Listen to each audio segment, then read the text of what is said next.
On a moonless night, the highway stretched like an endless ribbon of darkness before John, a weary truck driver hauling cargo across state lines. The only sounds were the hum of the engine and the occasional crackle of the radio.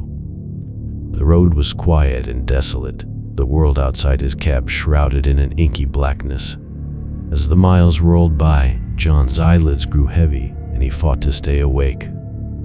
He turned up the volume on the radio, hoping the music would keep him alert. But just as he was about to succumb to exhaustion, he saw a figure standing on the shoulder of the road. Braking instinctively, John peered through his windshield. A woman stood there, her silhouette illuminated by the truck's headlights. She looked lost, wearing a tattered dress that fluttered in the wind. Her long, tangled hair obscured her face, and her eyes glowed an eerie shade of green. John's heart raced, but a sense of empathy overcame his fear.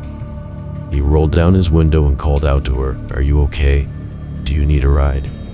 The woman's voice was soft and melancholic as she replied, "Please, can you help me? I'm lost and need to get home." Without hesitation, John unlocked the passenger door, and the woman climbed in. As she settled into the seat beside him, an unsettling chill filled the cab. Her presence seemed to cast a shadow, and John felt a shiver run down his spine.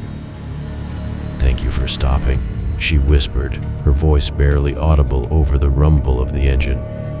John glanced at her briefly, his nerves on edge. "No problem. Where do you need to go?" She turned her head slightly, revealing her pale face and piercing green eyes. "Just keep driving, and I'll tell you when to stop." The highway stretched on, the darkness outside seemingly impenetrable. John's unease grew with every passing mile, the woman's silence unsettling. He stole glances at her from the corner of his eye, noticing that her clothes seemed to be rotting, as if she were trapped in a state of decay. After what felt like an eternity, the woman finally spoke again, her voice distant and haunting. "This is where I need to get off." John's heart raced as he slowed the truck to a stop on the side of the road. The woman's eyes bore into his, and a cold dread settled in his chest. Before he could say anything, she reached out and placed a cold, bony hand on his arm. "Thank you for your kindness," she whispered, her voice growing fainter.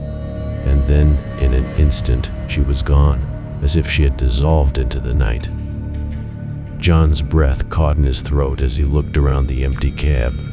The woman had vanished without a trace, leaving behind only a lingering sense of terror. He gripped the steering wheel tightly, his mind racing with disbelief and fear. With a trembling hand, he put the truck back into gear and accelerated back onto the highway. As he drove, he couldn't shake the feeling that he had encountered something otherworldly, a phantom hitchhiker who had momentarily crossed the boundary between the living and the dead. And even as the miles rolled on, the memory of those green eyes and the touch of that cold hand would forever haunt his nights on the road.